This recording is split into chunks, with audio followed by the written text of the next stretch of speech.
The Children of the Oak Walker.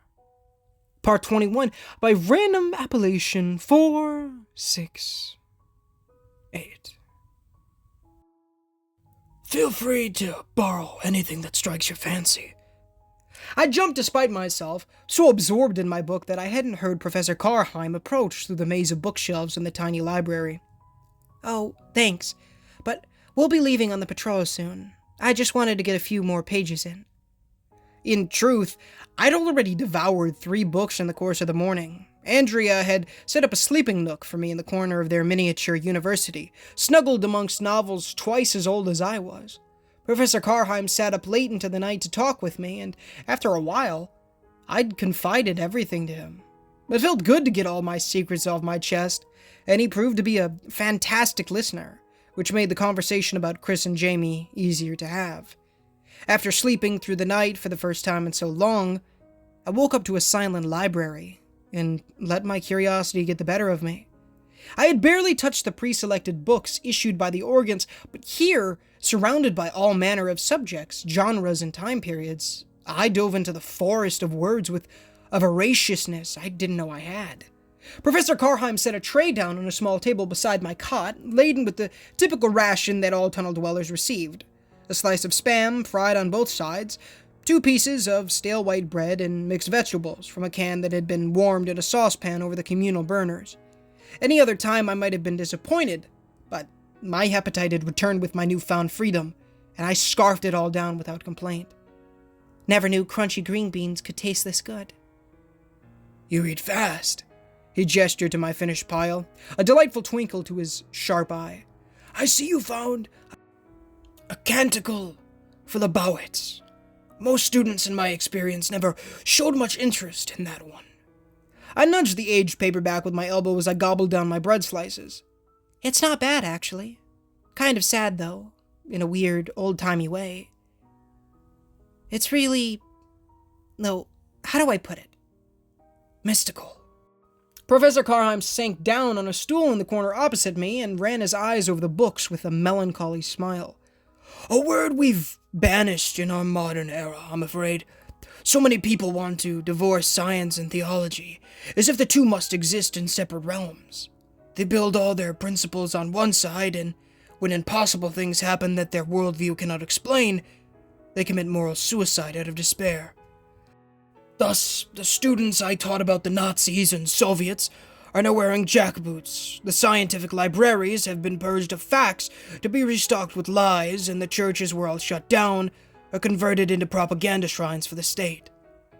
Such is the inevitable end of our current age.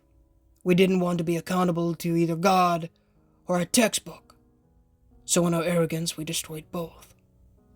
Finishing my humble breakfast, I downed the glass of water provided for me, then eyed him from across the oblong reading table. So, what about you? You were a professor before all this. Which side are you on? Professor Karheim chuckled and shook his gray head. Neither, Miss Brunn. I used to be firmly within the secular camp, but ever since our little county descended into the abyss, I've been rudely awakened to my own academic blinders. You cannot divorce the sacred from the scientific. They are interchangeable. Our world is shaped by the forces of good and evil, light and darkness, order and chaos. Just look at the various cultures, religions, and spiritual movements across the world for thousands of years. Billions of people indirectly agree that we are adrift in a war between 2 great forces. And how we choose to act determines whether such forces find victory within our own lives or defeat. It is only within the recent decades that mankind decided we were above all that, stuck our noses in the air and claimed everyone who came before us was an idiot. We will be forever remembered as the generation who believed in nothing, and yet thought we knew everything. But how does that explain the breach? I propped my chin in one hand, too enthralled at this man's impressive words to stop asking questions, but still hesitant to debate him as I doubted I had the intellect to match his. I mean, it's gotta be something we can understand, right? It's made of electromagnetic radiation, so it must be scientific. And where do you come from? He cocked his head to one side and pointed a spidery finger to my own skull. Not your body, but you. The thoughts, the emotions, the decisions inside your head.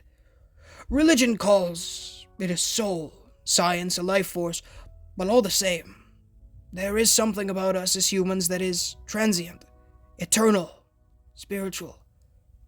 How can we measure that? We have no idea where our soul originates. But it is certainly real, as you can watch it leave the body on cerebral scans of dying patients, each synapse flickering out until the last of their firing patterns fall silent. Does that mean you do not exist because the real you cannot fit into the boundaries of a textbook?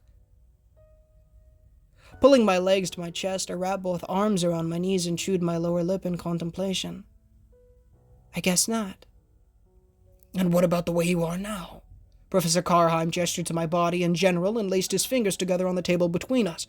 Where does it say in the holy text that a human can mix with a creature born from charcoal and sunlight?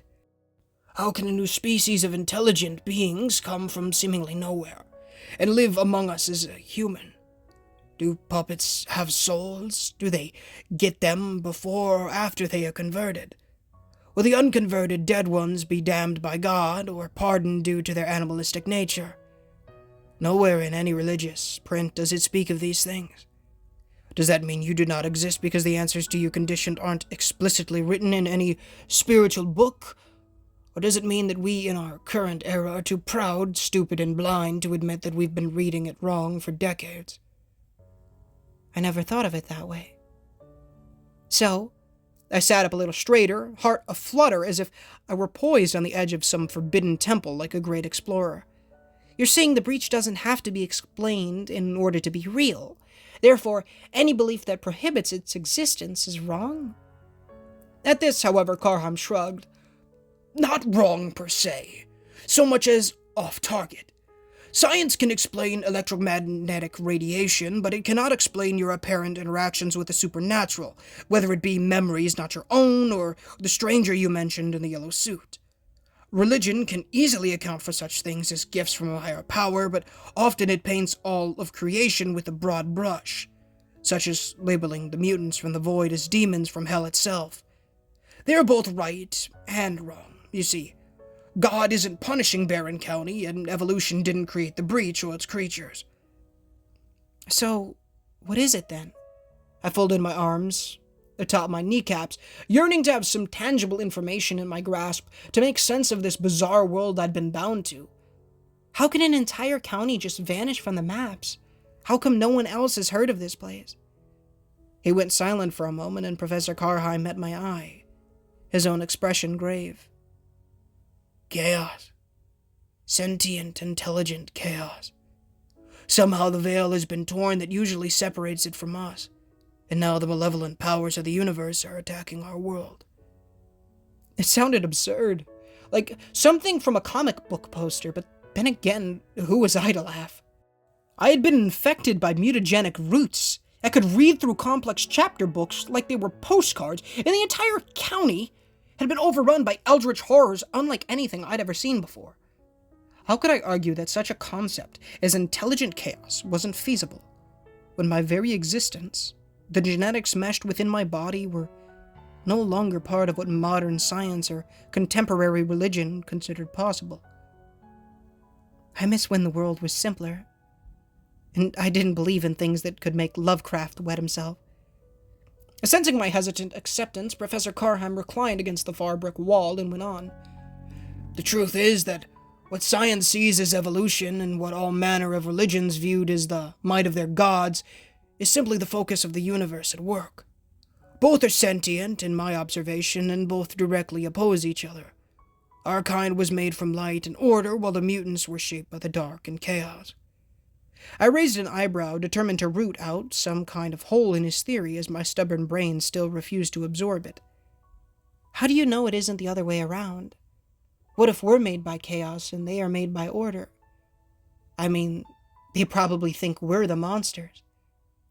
An excellent question. He granted me a slight bow of his head in acknowledgement of my point. I believe Tolkien said it best when he inferred that evil cannot create, only warp what good has made for its own twisted devices. Look at the anomalies that roam our county, Hannah. True, they are horrific, but all of them are based on subject matter from our world. Plants, machines, or living beings. Nothing is unique or alien in terms of structure, just modified, incomplete, malformed. You need seek no further for examples than your golden-haired allies in the Ark River congregation and their opponents in the army of this Vasitharak fellow. Two groups from the same source, but with very different outcomes. One is beautiful, creative, gentle, much like the angels of old sent to guard men against evil. The other is ugly, destructive, and violent.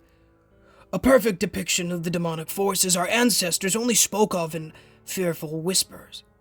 As for why Barren County has been forgotten, well, that is an interesting problem. You see, it's not as if the names, road numbers, and locations aren't familiar to the outer world.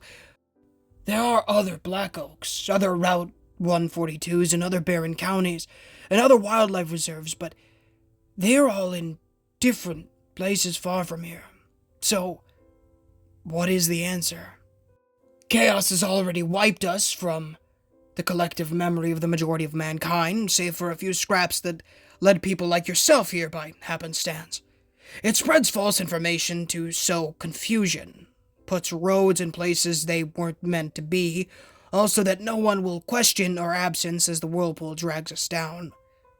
Order, however, has preserved us from being swallowed entirely, hence the map your friends discovered to lead you here, the old records in our courthouse that date back to 1901, and the ability for ELSAR to come and go as they please.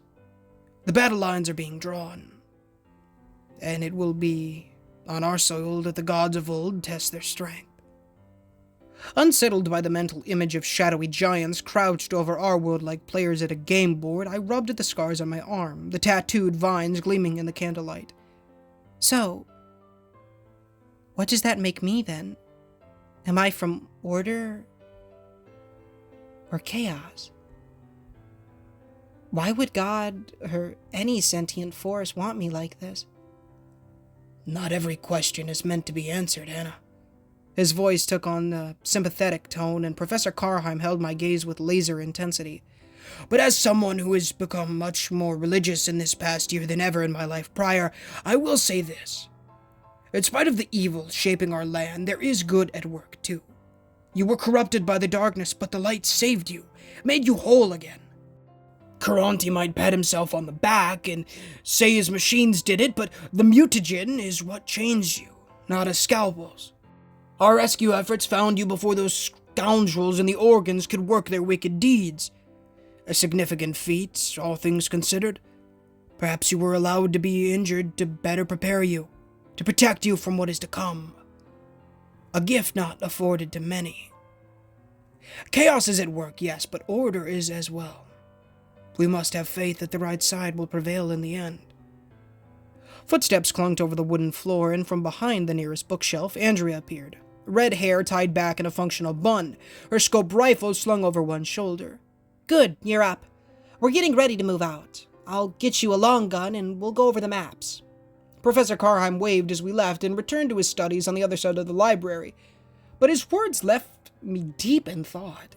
It seemed that every time I turned around in this strange county, I found myself confronted with another earth-shadowing worldview, another compelling explanation for the current predicament we were in.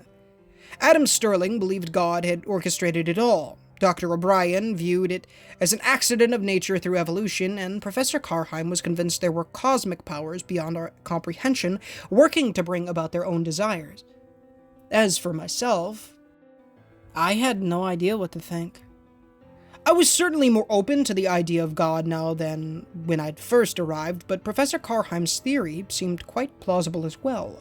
The thought that I might be some kind of marionette on a supernatural stage made my stomach knot up. I couldn't help but be reminded of the crude puppet art and the tall, foreboding figure of the Oak Walker that ruled over them with lines running from his hands like kite strings. Do they have souls? Are they trapped in there like I was in that surgical tank, unable to resist the roots? Does that mean I'm a murderer for all the ones I've killed? Andrea led me to the station checkpoint, where I was handed a well-worn pump-action shotgun and a pouch to hook to my belt that contained a small handful of red plastic buckshot shells. A cheap, cracked plastic flashlight had been taped to the foregrip, the sling little more than a strip of old belt glued together. It wasn't until the final checkpoint, before the gloomy frontier of the sewer system, that we met up with the rest of the scouts.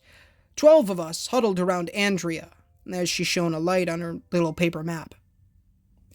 "We've got several miles of tunnel to go through before we get in range of the feed mill." She traced a meandering line on the white paper, her finger almost the same shade. "Remember, we're not there to fight. We just get in, count how many we can see, lay some mines, and scoot. If these things figure out we're there, they will try to swarm us. So don't stick around after you drop one.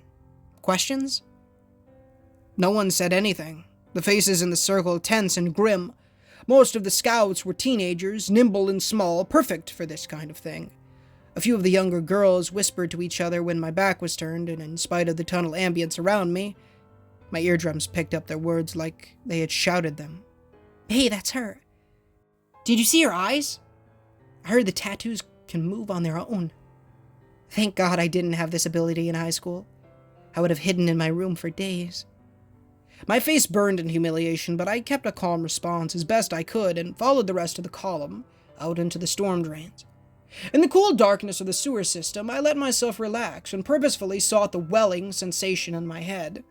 Steady practice in my corner of the underground library had yielded better results each time, and I discovered I could summon the focus at will. I couldn't do it for too long, however, as it sometimes gave me bad nosebleeds, and a migraine worse than any I'd ever had in my life.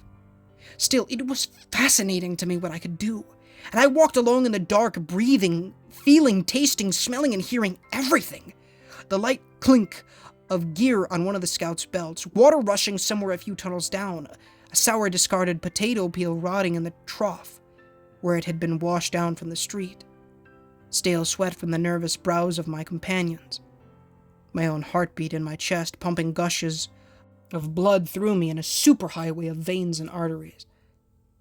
Imagine what it would be like with... No, don't start that, not now.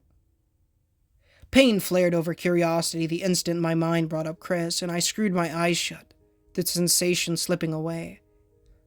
As much as I hated myself for it, I'd begun to sink back into the lavish thoughts I'd been having before he'd kissed Jamie. Like a side effect of a drug, the resulting dreams were even more vivid thanks to my new senses, and the focus came stronger when I dreamed of Chris. They had yet to disturb my slumber completely, but always left me feeling empty and frustrated once I awoke to realize it wasn't real. It hurt like a knife in my heart to want him this bad, to ache for his touch like it was water and I a desert, especially when I knew it was hopeless. Gritting my teeth, I thought instead about a nice hot pizza, one with gooey cheese and a garlic buttered crust, covered in extra amounts of juicy Italian sausage. Yes, that was better. I just had to drool over a steaming pizza and not think about him at all. I couldn't let myself picture Chris standing under the shower head in his bathroom, those satin steel muscles gleaming with streams of crystalline water, and the way it would have lit a fire in my core if he reached out to drag me in with him. Clackety, clackety, clack. Jolted from my self-inflicted torment, I stopped and snapped my head around to the left. One of the scouts behind me bumped into my back. "Hey, what's the whole..." "Shh!" I raised a finger to my lips and clawed for that feeling inside of me, desperate to get it back as the former distractions faded in lieu of fear. The sound had been close, a few tunnels over, but still far enough to be out of the auditory range of my fellow scouts. Multiple legs, maybe 4 to 8, moved at speed, and I wondered how good the hearing or vibration sensitivity for these creatures was. If I could hear them, could they also hear, smell, or sense us? Andrea halted the column, and her eyes drilled into mine in the dark. "What is it?" The focus slowly returned, and as it did, my skin prickled in a mass of goosebumps. They're everywhere. Wooden clacks moved in the distance, clicked back and forth as dozens upon dozens of legs skittered over the cement. They weren't far off now, but the patterns of their sentries moved in wide loops around outer cordons of their hive. Like an enormous colony of ants, they were hard at work. I could sense it in their casual steps, and a ripple of unease slithered through me at how many there were. "We're close," I whispered, mouth slightly agape so I could hear better. One of the other girls in the column threw Andrea a skeptical glance. "What's she talking about? I don't hear anything." "That doesn't mean there isn't something there." Andrea took one look at my face, and hers hardened into a serious frown. "Everyone, go dark and stay quiet. Hannah, you're with me on point." One by one, the various flashlights up and down our line flickered out, and hands reached for the body in front of them to hook lanyards with carabiners onto belt loops. With this long string connecting us, no one could wander off in the dark, and we could communicate with a series of tugs and pulls on the cord instead of talking. At the very front of the column, I switched my shotgun's light off and took a few moments in the dark to relax. Wow. It was still dim, so shadowy that I felt as if I were seeing through an old-fashioned television storm of grayish haze. But slowly my eyes began to see the world in visible gray lines instead of abyssal black. A few tugs came at the cord between me and Andrea. "Good to go?" I sucked in a gulp of damp air and reached back to jerk the paracord line in response. "Follow me." Through the darkness we crept, like predators from another time, another world long before the age of electric lights and motor cars. Our caves had been replaced with tunnels, our spears with firearms, and our furs with cotton, wool, and synthetics. Gone were the carefree steps of a species confident in its global dominance. Now we slunk through the abyss like our ancient ancestors, for fear of the prehistoric nightmares that lay in wait. Humanity had come full circle, and yet we were still too stubborn to die. The one trait that had been our salvation from the beginning of time. We had tasted the light of the gods, of technology, and we couldn't go back to the cold shadow of ignorance without a struggle. At an intersection of 4 storm drains, I paused, and my eyes caught the flicker of movement in the first tunnel to my left. Another sentry. They're smart sending them out like that. We'll never get close enough unless we... Achoo! One of the scouts in the column behind me sneezed, and all the clacks in the underground hive went silent. I didn't even need to turn around to feel the cringe tension in the others, the fear palpable in the air, acidic on the back of my tongue. My heart boomed like a cannon in my ears. The air caught in my lungs, and I pressed one trembling thumb to the round safety on my shotgun.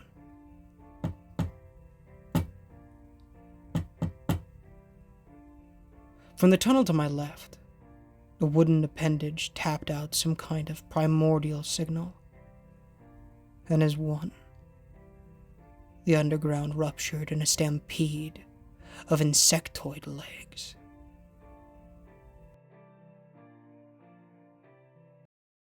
Wow! What is going on, guys? Ninja Gamer here, and thank you so much for watching today's video. If you did enjoy, please feel free to leave a like on the videos. It does help the channel innumerably and does get the gospel on people's feeds. As well as please consider subscribing, as we are trying to hit 10,000 subs by the end of the year, and it would be a massive blessing for the Lord if you guys did so. As always, guys, if we do hit that beautiful 10,000 subs by the end of the year, I will be platinuming one of the hardest games out there. Excuse me, Crypt of the Necrodancer. It's an incredibly difficult game. So if you want to see me do that, let's get to 10,000. Hit that sub button down below. It's free, as always, of course. But yeah, the $1 million question on screen right now, pinned comment description if you prefer to read it that way. But please do, as it will teach you how to gain eternal life, how to go to heaven. Who wouldn't want that? It'll teach you about repenting of your sins and trusting in the good Lord Jesus Christ with every man's strength, as well as building that relationship with the Lord by reading the Holy Bible daily, praying daily, and evangelizing to people. It's great stuff, so please do so. As always, guys, the amazing random Appellation 468, a link to his Reddit page and a link to the original story will be found in the description, as well as let me know what you thought of the story. We're obviously going to be talking about it, but please let me know what you guys thought in the comments. Let me know any theories you have about the story going forward, and just anything you really want to tell me. I'd love to hear it.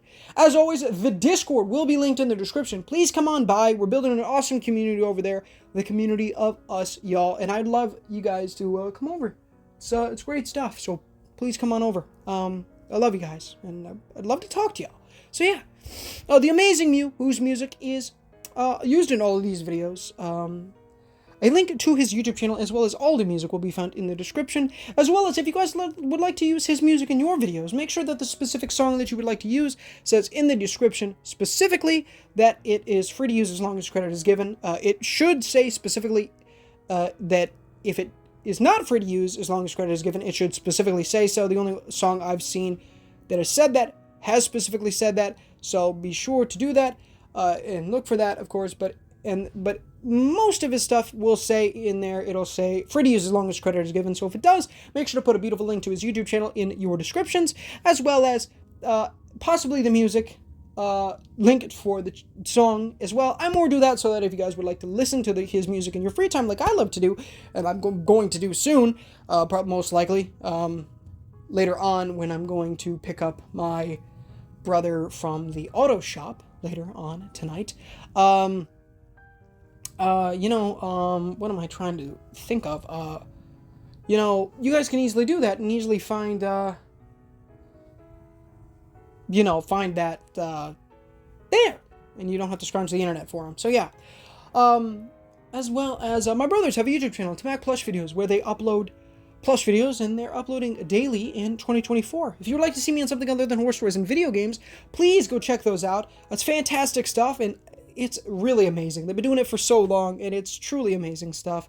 A link to that, of course, will be found in the description, as always. And I highly recommend the 2021 videos, as well as the pretty recent, brand new series called South Park series, where I, of course, voice Eric Cadman, folks. So please come on over, guys. It'd be a fun time, So come on over. It'd be great stuff, and I'd love to. I'd be very much appreciated if you guys did that. My youngest brother, Cole, he wants to be a rapper, so I'm leaving a link to his YouTube channel and a SoundCloud for his music in the description. So please, please, please, please go check that out. It's great stuff. The Cole is his name, and it's amazing. So again, please, please, please go check it out. It's fantastic.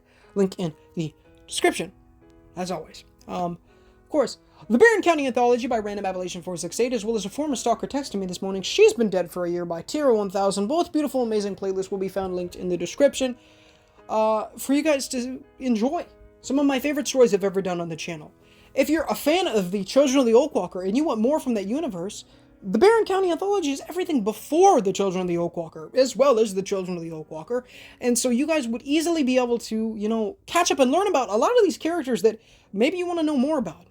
Professor Caranti, of course, he has a story of his own that is really interesting, and I'm really interested to see if and when more stuff is talked about for that kind of thing. You'd have to read the story, or listen to it, of course. I've narrated, everything is narrated, right? The only thing that I have not narrated of the Barron County Anthology is all the rest of the Children of the Oak Walker, which we're getting to, obviously. It does take time, and I do daily horror stories, at least nearly daily. I'm trying to, keep on that, obviously. I've been slacking a little bit, there are some days, I say slacking, there's just some days where I sometimes, it doesn't get out until like 12 o'clock and stuff like that. And then yesterday, of course, I got, 2 out at the same time. 2 was out, I got the story that was supposed to be for Tuesday out, as well as I got the one that was coming out on the Wednesday out on the same day. So, yeah.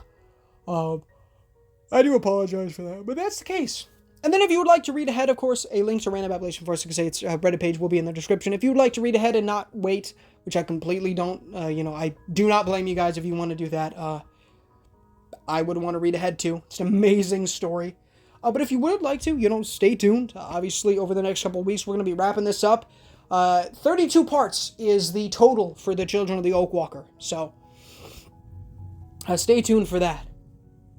It is really awesome, though, that the Barron County Anthology is like a majority of the stories I've done. I've done, over the last 6 months, I've done quite a lot of stories, and I had, I believe, 7 stories before I started doing daily horror stories.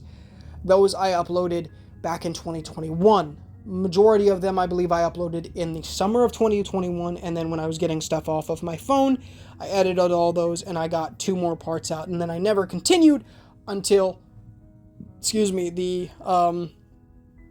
until we started doing this daily. We've been doing it about 6 months, 7 months now, and it's great stuff. Which, that's actually bonkers, man. My goodness. But yeah, time flies when you're having fun, as they say, and couldn't be more truthful, I suppose. So, yeah. But yeah, man, they're about to get swarmed by a bunch of freaking puppets. Oh, I'm getting theories. What if one of these puppets, I mean, they're in the, well, no, Hannah can see in the dark. What if one of these puppies? What if one of these puppets is Madison Cromwell? What if? Or maybe even Mark. Like, oh my goodness, that opens up so much. I mean, it might just be a puppet attack, right? But there's gotta be a reason, right? I don't even know. I mean, maybe it's just gonna have a lot of implications and whatnot, but I don't even know. Man, oh man. Oh, it's gonna be so good, dude. It's gonna be so good. Stay tuned, folks. It's gonna be amazing. Man. I do love these theological conversations. Obviously, you guys know I'm a man of God myself. You know, I'm a Christian, so obviously I lean to one side more, but I do love them still. You know what I'm saying? If everybody could have a calm conversation about topics they might agree on one side heavily, you know what I'm saying? But is open to listening to the other one, not necessarily to cross over, obviously, because obviously, you know, obviously there is right and wrong, but, you know, without just screaming, I mean, the world overall, it would just be a better time for everybody, most likely. I mean, maybe not, but I don't know. If you can have a calm conversation about a topic that you both agree on two separate things without arguing, it's just going to be better for the both of you overall. I don't know. That just being said, I don't know. I enjoyed narrating that, though. Obviously, my voice was getting a little scratchy, doing the Karheim voice, but hey, you know, you gotta do it for the thing, right? I don't know. Is that even Karheim? That's more of a lower, deep voice, random thing. Anyways, that's neither here nor there. So, yeah. But, I'm gonna let you guys go. I've been talking for probably about 10 minutes now, and, you know, I have a habit of doing that. It's been about 9, so yeah, it's been about 10, but, I love you guys. But I will see you later. I would love to say I'm gonna stream tonight. I don't know if I will. I probably won't. Like I said, the whole thing was about fixing my schedule. That was for a reason that I'll get into it at some a different point, and probably tomorrow's video. But yeah, I've been really wanting to get into more platinum stuff, though. I don't know if I talked about this, but I got this gaming catalog app. I actually did a lot of it. I did in an unlisted stream. I was cataloging my Switch games, the majority of those, and the majority of my amiibos. Because I think it's a good idea. Like, I love having a list of, like, everything you have, but if you have, like, a notebook, which I prefer to use, having one of those it's kind of difficult. It can be clunky to carry around with you somewhat, and even though, but it's a lot easier when you have, like, a technological one, because you can, like the one that I got, if I need to see, like, hey, I'm going out, and I'm like, hey, do I have so-and-so amiibo? And I can just type it into my thing. I'll be like, oh, yep, I do. Boom, bam. Thank you, ma'am. And you can see that I have that. And it's like, that's an absolute godsend. And so, yeah. But I was looking at some Wii U games, because obviously there's quite a few that are somewhat expensive. They're really not that bad. I mean, only a couple $100. Like, the most expensive is like $235. Like, compared to Cubivore, which is $500, like, and that's not even the most expensive GameCube title either. Like, that's crazy. Definitely a console you're going to want to grab those guys for, because I'm sure they'll go up at some point in the future. Devil's Third, the Turbo Charging Game, the Snail Dudes, and the Book of Unwritten Tales 2. Funny, it's only on Wii U that it's actually expensive. It's pretty freaking common to find on the 360 and stuff like that, but I don't know. But I love you guys. Thank you so much for watching, and I will talk to y'all very, very soon. But until next time, guys, this is Ninja Gamer signing off.